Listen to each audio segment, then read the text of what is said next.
Our next contestant is Wayne Buck. Please welcome him up.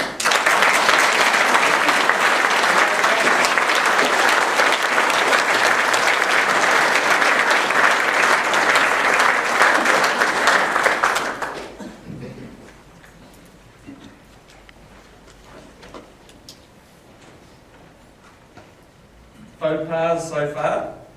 Faux pas so far. Wayne Buck.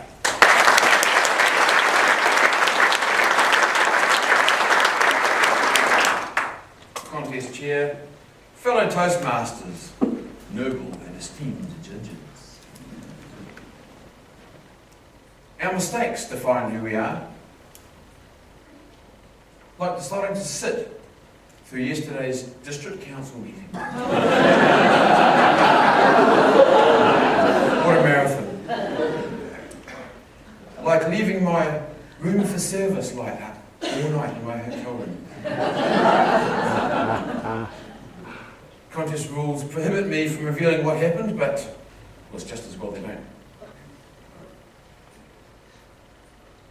It's those awkward faux pas that determine our character. As the great philosopher von Goethe said, talent is produced in solitude, but character in the stream of life. Only with time do we gain perspective on errors. And when you can see them, they're just speed bumps along life's highway. Try not to bump your head on the car roof. I'll now tell you about my faux pas so far. My first modelling job was for my older sister. She was 13, I was 5. She showed an outfit I was to model for her closing college ceremony. The pay was lousy, but I could smell the glamour. Yes, I sported the very latest in pink flannelette pyjamas on a catwalk in front of all the students and parents. As a precocious 5-year-old, I stole the show with a twirl at the end. Waved at my sister, and my pants fell down. When you're 5 and told to put on your PJs, you go commando.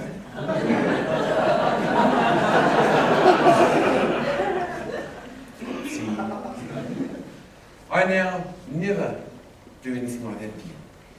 From that day, I always wore my Y fronts, because you just never know, do you? Call it Boy Scout fashion sense. Fast forward to my wedding day. At our reception, all the guests were waiting expectantly for the bride and groom to enter. And we did.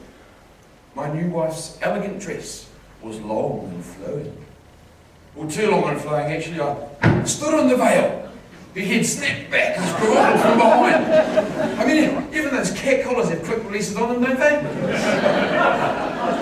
Apparently, wedding veils have no such safety feature. I have only wedding photos of my wife in a neck brace. I learned to never walk behind my wife, but to face the world together, side by side, arm in arm. All together, ah. Do you feel the love? Well, we did, because 9 months later, plus neck recovery time, my wife was giving birth to her first child at the local maternity hospital. Waters had broken some time ago. It was a dry birth. Pain was force 10. Drugs were shrieked for. The nurse popped in an IV and left. Left me in charge. That's a mistake. My wife's sky-high blood pressure forced the viscous crimson fluid back up the tube. As a haemophobic, that's an irrational fear of blood. I couldn't handle it, so I keeled over, smack on the floor. Darkness. I woke with a shock of cold water to the face.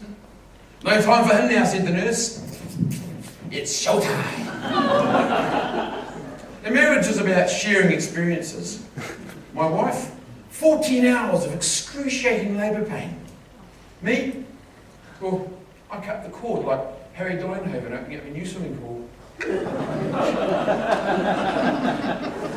Easy.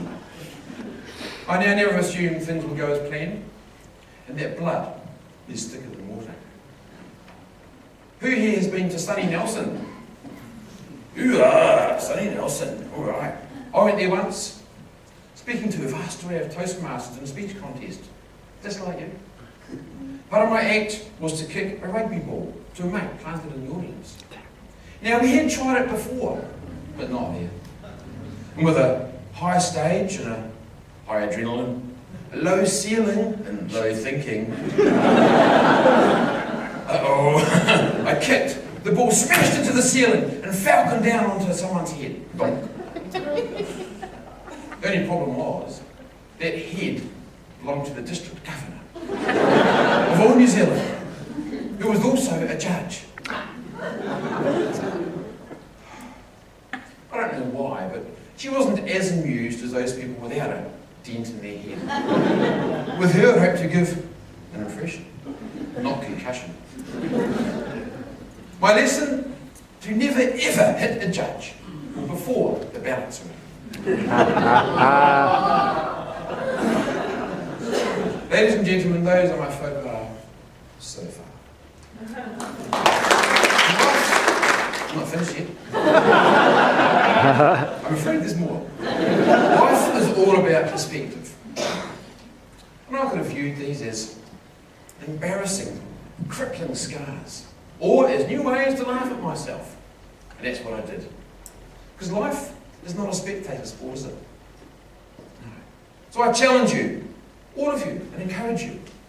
If you're sitting on the sidelines, get into the game. Don't shelter in the shadows. Live in the light. Learn from outside your comfort zone. For I may be a flashing, unveiling, fainting, head-kicking fool, but without being involved in life, my character would never have swum in the stream.